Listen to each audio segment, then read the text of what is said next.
Assalamualaikum warahmatullahi wabarakatuh.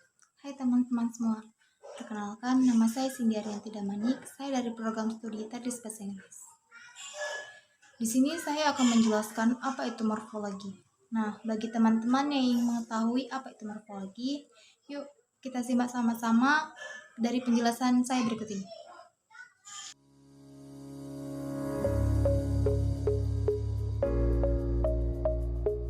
Pada materi morfologi ini, kita akan menjelaskan pengertian morfologi dan proses morfologi.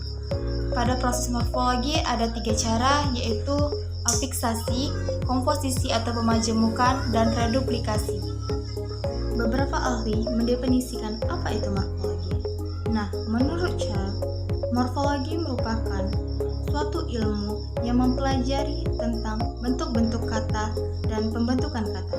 Sedangkan menurut Rambam, morfologi adalah bagian ilmu bahasa yang mempelajari seluk-beluk kata dan pengaruh perubahan dan juga arti kata. Dengan kata lain, bisa dikatakan morfologi merupakan suatu ilmu yang mempelajari mengenai seluk-beluk kata dan juga fungsi perubahan-perubahan bentuk tersebut. Berikutnya kita bahas mengenai proses morfologi.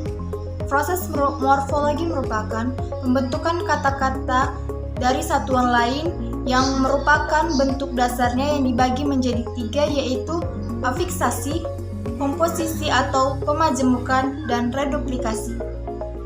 Pertama, afiksasi. Afiksasi merupakan proses menambahkan atau membubuhkan afiks atau imbuhan. Afiksasi terdiri dari 5 proses. Yang pertama, prefiks, yang kedua, infiks, yang ketiga, sulfiks, yang keempat, konfiks, dan yang kelima, simulfiks.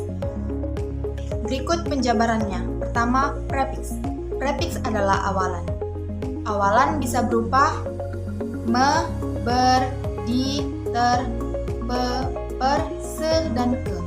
Contohnya kata bermain ditambah imbuhan ber menjadi bermain.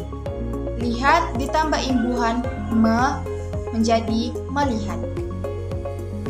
Yang kedua adalah infiks atau sisipan. Sisipan bisa berupa L, M, dan R.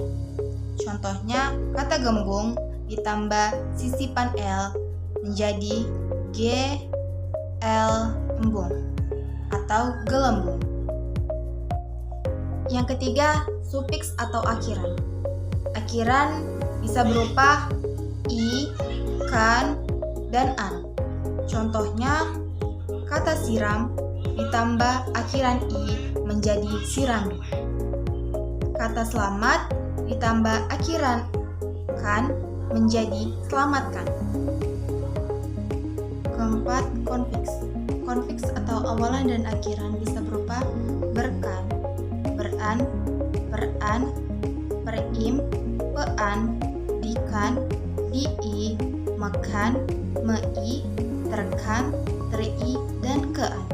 Contohnya, kata asas ditambah berkan menjadi berasaskan.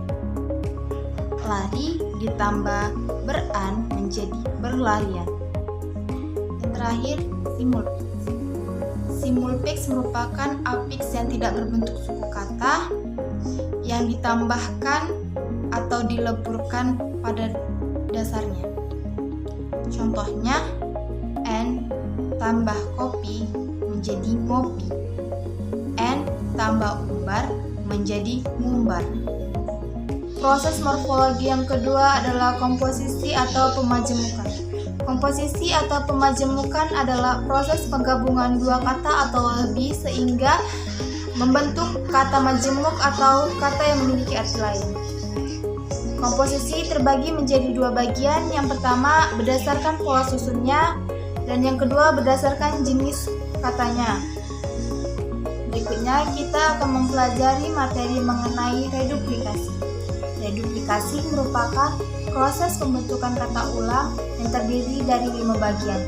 Yang pertama, kata ulang dasar atau dwilingga. Yang kedua, kata ulang berimbuhan. Yang ketiga, kata ulang berubah suara atau salin suara. Yang keempat, kata ulang sebagai atau dwipurwa. Dan yang kelima, kata. Oke, itu saja materi yang saya sampaikan. Lebih dan kurang saya mohon maaf. Assalamualaikum warahmatullahi wabarakatuh.